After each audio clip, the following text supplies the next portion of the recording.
Swaddy Crab. My name is Hugh from You Know Where You Go. At the moment I'm not really going anywhere. I have done a few travel videos.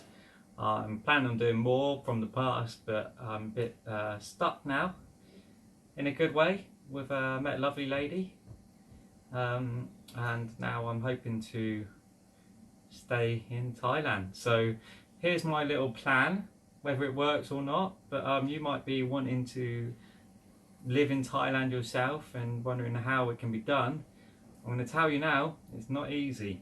It's far from easy. So if I give you a bit of background to why I'm here quickly, and then I'm going to tell you my little plan, you might want to try and do the same thing.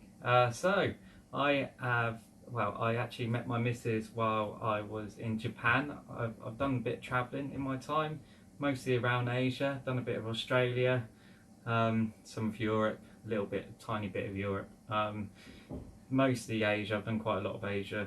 When I was in Japan, I was at Mount Fuji, perfect romantic setting, waiting for a bus where I met my lovely missus today.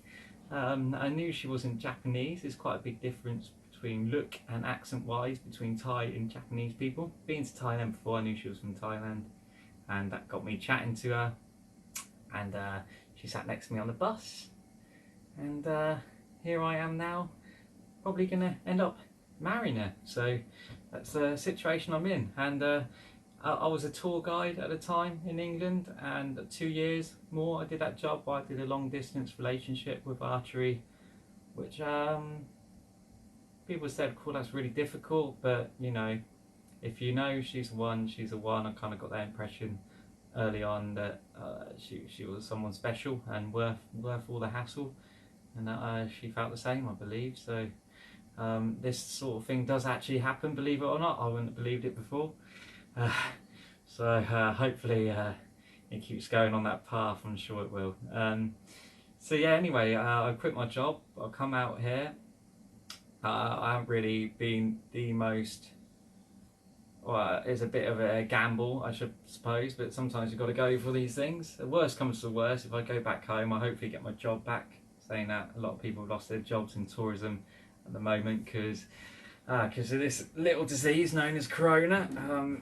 I say little, I am actually being sarcastic there. Yeah, so my plan coming out here is you get 30 days in the UK. You get 30 days if you are from the UK to live here before you have to go home.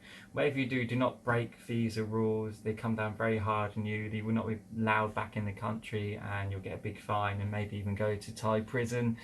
And I haven't been there myself, but I have heard the horror stories, and it's definitely not worth doing. Yeah, so it was good timing coming out here for me, because from doing my job I had a lot of driving. I was getting a lot of muscle pain, so I could kind of have to leave it in the end anyway, kind of quit in the end. And I say 2 years long relationship. She came to the UK a lot. I was going to Thailand a lot. The good thing about being in a tourism game in England is that you do actually get like a good 4 odd months off in a year. So I was out here for a long time during them 2 years.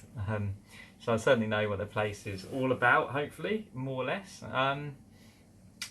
Yeah, not just as a tourist, but actually living here, which is a very different world really, because you know, well, I guess you don't get to splash out so much really, money wise. Anyway, so the plan is in them 30 days, and you can do this if you just want to add extra time being a tourist too.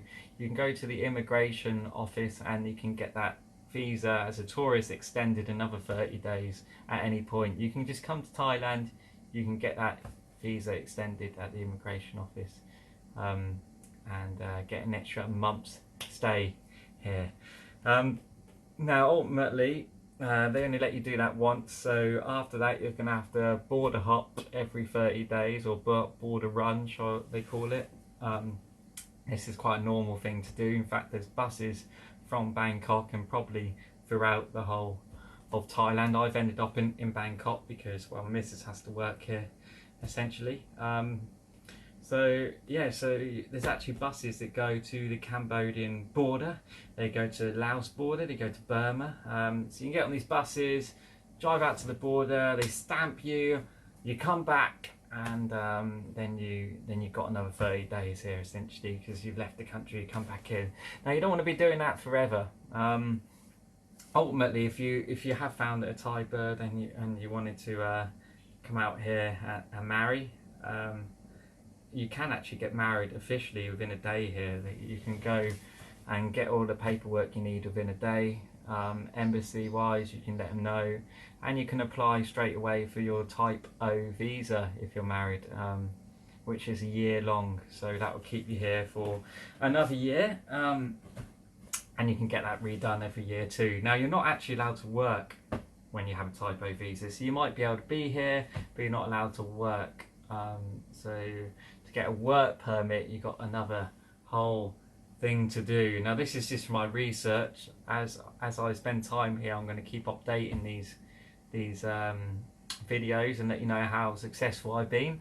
Yeah, so if you want to stay here and work here, you have to get a job that's going to sponsor you, a company that's going to sponsor you, and it's going to cost them a lot of money, and it's going to cost them a lot of work too. And they've got to pay you at least an equivalent of £1,000 a month, or what that is in Thai baht or US dollars or Australian dollars or whatever. You can convert that yourself on Google. Yeah, so you might think, who on earth is going to do that? And you're right, nobody is. So the only way you can really do it is to get your missus to own a company or set up a company. Hopefully it goes well, and then they can employ you and pay you. Now, until you get employed by the company and paid, you're not allowed to do any work. So if they catch you working, even if you own a bar, for, let's say for example's sake, and you get caught pouring a pint, you'll film pouring a pint, then you can get in a lot of trouble for that, so you're not really allowed to work at all. Yeah, so if you want to own a business, then you can only own 49% of a business. You've got to have a Thai person own 51% of it. So you can, if you have a girlfriend, if you marry her, and you skipping off into the sunset, you have a beautiful honeymoon, you then get her to share a business with you and employ you, and then hopefully that's your ticket here basically. And it's a lot of work, and it's only for a few people. The Thai people put the Thai people first, which is understandable in my mind, and that's it really. So hopefully, if you're hoping to do that, you are successful. I'll let you know how successful I am and keep updating you. Okay, peace out. Sweaty crap. Okay, so if you like the video, please click on like, please click on subscribe, or don't, suit yourself, whatever. I've also got an Instagram account, you know where you go, and I'm just gonna keep updating people about, because I've just come out to Thailand, you see, and I'm hoping to make a go of things here. So if you want to keep up with my progression and how well I do, and you might want to do it yourself, or at least thinking about it, then just follow me and I'll let you know where to go terribly wrong. Well, hopefully right.